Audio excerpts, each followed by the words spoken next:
Have you noticed your inbox has been quieter than usual lately, even though you're staying consistent and creating great content? Well, you're not alone, because in this world of content creation, we can experience slow seasons of business. In fact, I'm actually in one right now. Today, we're going to talk all about what a slow season of business is, what to do during this time, and how to ensure that you're still making money even during these slower periods. If you're new here, I'm a fashion and beauty micro-influencer based in New York City, and I use this channel to help you create great content, grow your digital brand, and earn sustainable income from content creation. So if any of that interests you, please consider subscribing. As a self-employed content creator for over 2 years now, I'll be the first to admit that when I was thinking about leaving my 9-to-5 job, my biggest fear about being self-employed was the lack of consistency that can sometimes be associated with being self-employed. However, once you've been creating content for a while, especially if you're doing it full-time, you'll start to notice these patterns and waves of times that are really busy and times that are a little bit slower. So let's jump right into my 4 steps for surviving a slow season. The first thing you'll want to do is identify if this is a normal slow time within your industry or if there is an unexpected lull in your business. In the retail industry, it's actually a known thing that the J months tend to be the slower months of business. So we're talking about January, we're talking about June, and we're talking about July. The reason for this is pretty logical if you think about it. January is a slow time in retail because everyone has just come off of their post-holiday shopping, and June and July are typically slower because people might be away, people might be traveling and not frequenting the same stores and online sites that they typically do during more regular times of their lives. And as influencers, these retail schedules actually can impact us as well, especially if, like me, you typically partner with fashion and beauty brands, because if this is a slower time for them just on the sales front, then that might mean they have a little bit less money during these times to spend on influencer marketing. Same thing if you have affiliate revenue as part of your influencer business model, because affiliate sales might also typically be lower during the J months because, again, people might just be shopping less during these times. You might even notice a slowdown of people who are looking to purchase your products or services. So maybe that's an ebook that you have, or maybe you offer one-on-one consulting. So all of these things can kind of be impacted when you think about the fact that people are just shopping less during these 3 months. If you're watching this video and it's not one of those 3 months, I would highly recommend connecting with other fellow content creators and asking them if they're noticing anything similar in their businesses, because if it is more of an unexpected lull, that you know that this is seasonally a time when you should be making money, you want to check in and see if other creators are noticing anything similar. We definitely noticed this especially towards the end of 2022, or at least I know myself and fellow other micro influencers, so content creators who had between 10,000 and 50,000 followers, were starting to notice that there was a definite slowdown of inbound brand partnerships, and it definitely made me feel better to understand this was an industry-wide trend and this wasn't just something impacting my business and my business only. For example, I've noticed in the industry over the last few years that there are so many more content creators to choose from now, and brands are able to get their first pick of exactly the content creator that they want, and therefore brand deals have become just more competitive. For me personally, I feel like one thing I could be doing better to have brands be reaching out to me is to be more attractive with a larger audience. One thing that I do think would give me an extra edge is having a larger following, so I've really been focusing the last 2 months on trying to grow my platforms as much as possible to get back in the conversations with the brands that I'm really interested in working with. So once you've identified that you are in a slow season of your business, whether it's an expected seasonal lull or whether it is something unexpected, the next thing that I recommend doing is looking at your finances. And I can speak from experience in saying that looking at your finances during a slow season of business can sometimes be scary or something you kind of just want to put off or ignore, but I promise that looking at it will give you the knowledge that you need to get out of this slow season and make good informed decisions about what to do in your business. It's just important to know where you stand, because let's say that this past month you brought in 50% less revenue than is expected or is typical in your business. So it's important to know that, to understand,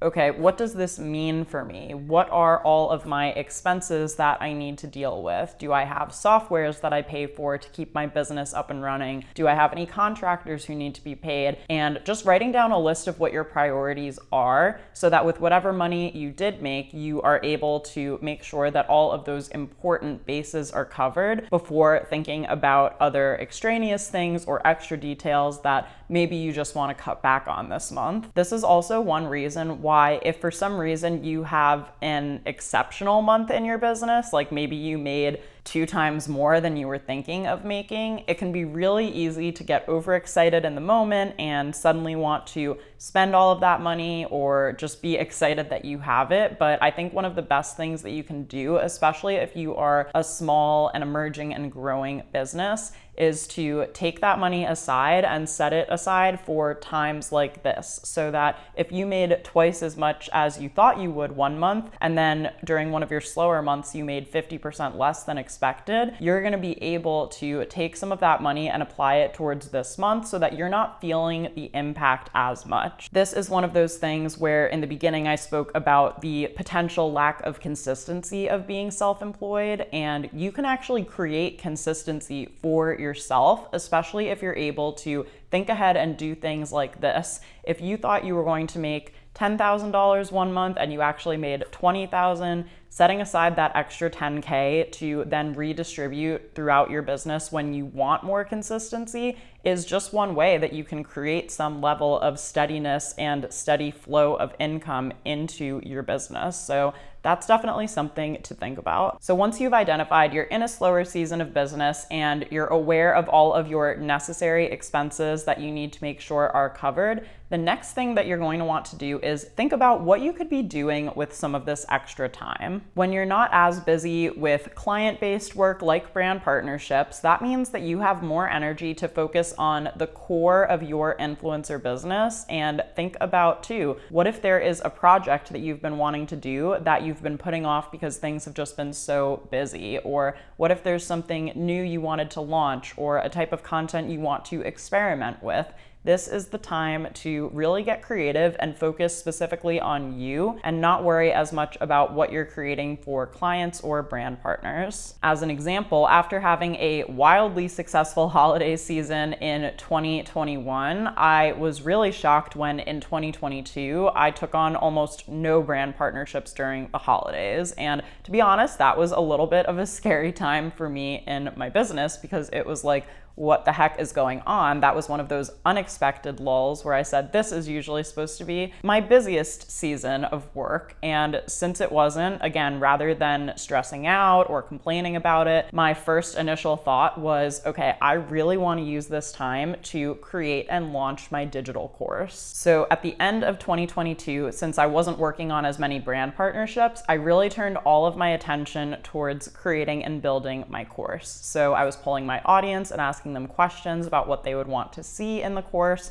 I was building an outline, and finally in December, I did a pre-sale. So between the pre-sale in December and then the actual course launch in February, this gave me an additional revenue bump at a time when I really needed it, because at the end of 2022, I was able to kind of lessen the blow of not working with as many brands during that time. And then in early 2023, in that first quarter, when it's usually a slow time in my business, it was nice to actually have some substantial income coming in from launching the Influencer Income Accelerator. And this is what I really would want to stress to anyone who's listening and who has some time and is thinking, okay, like what project could I do, or what could I be focusing on during this time? I would just say to you, I would highly encourage you, if you don't already have one, to launch even just one passive income stream for your business, because passive income streams are one of the things that keeps me sane and keeps me grounded even when I do experience a slow season in my business, because it means even if I take on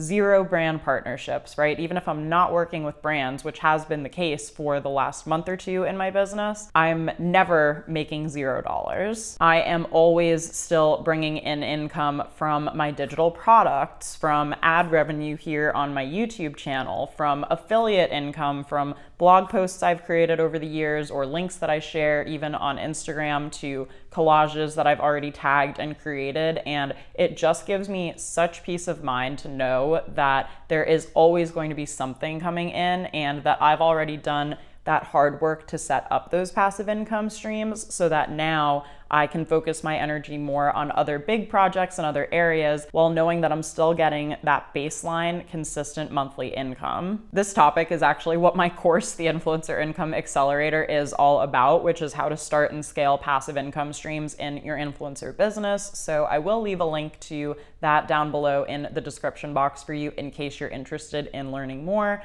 But honestly, my biggest piece of advice here would be to say that just think about what's one passive income stream that you could start in your business, so that during these times, like I said, of when brands aren't kind of chasing you down and coming to your inbox, or when you notice that service-based work is slowing down, that you're still covered and you still have something coming in to help supplement these slower times. Not only that, but passive income can also help give you an additional boost to your income even when things are good, and you can use that extra money for a project you've wanted to start, or to hire a contractor who you want to bring on, or even just to set aside kind of for rainy day, as we've discussed earlier in this video. If you're not in the mood to start a big project during this time, I also recommend keeping a list of some of those kind of recurring tasks that you could always be chipping away at, but that don't have priority enough to make it onto your day-to-day to-do list. I actually have a section in my Notion for this called Backlog that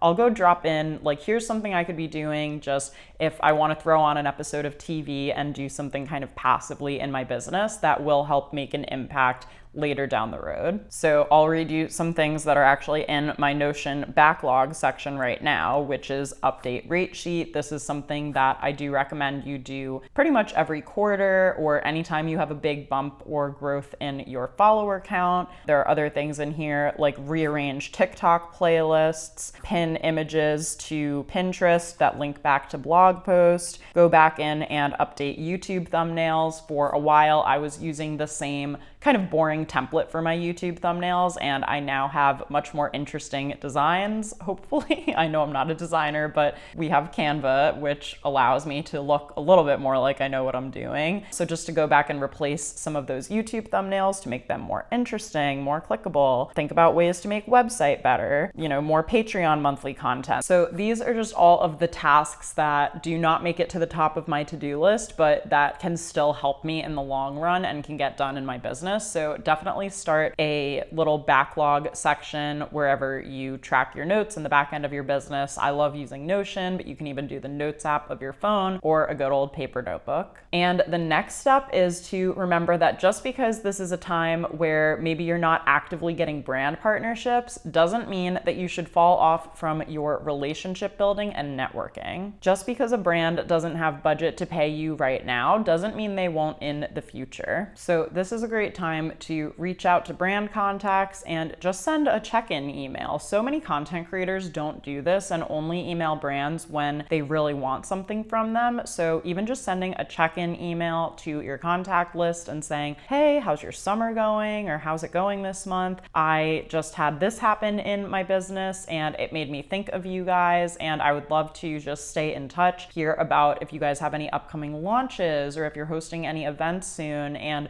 really just please keep me posted on ways that I can support your brand because of how much I love the products. I mean, something as simple as that can not only keep you top of mind for when paid opportunities come up, but potentially unlock other opportunities that can still be beneficial to you, like getting on a PR list or getting invited to an event that that brand is hosting. So sending these check-in emails during this time is something that will continue to nurture these relationships and help them grow for years to come. You can also think about re-engaging managing your community online. Ask people questions and polls and say, hey, are you guys traveling this month? Or what are you shopping for or looking for this summer? And think about ways that you can continue to be helpful to them. If lately you've been so busy that you've been replying to all of your comments just with emojis, take some time to type out some longer, more thoughtful responses. And also on the brand front, for any brands that you want to work with, think about creating content that features their products so they can get the idea of, hey, this is what a collaboration with this creator would look like, and imagine what we could do if we hired them in the future. And if you have any clients outside of brand partnerships, like if you have consulting clients or things like that, you can even send a check-in email to your previous consulting clients and say,